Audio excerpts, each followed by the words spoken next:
Now we have the locks in place, we can apply the hinges to the bifold.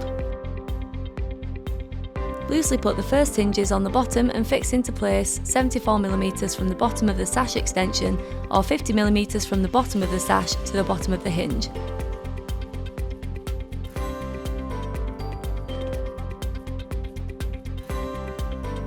For the top hinge, this should be 48mm from the edge of the sash to the top of the hinge.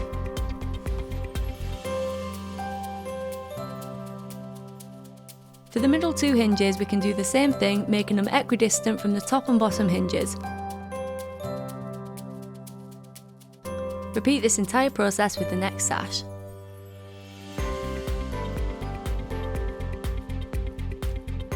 For an open outdoor, you need this pull handle, which will go on here.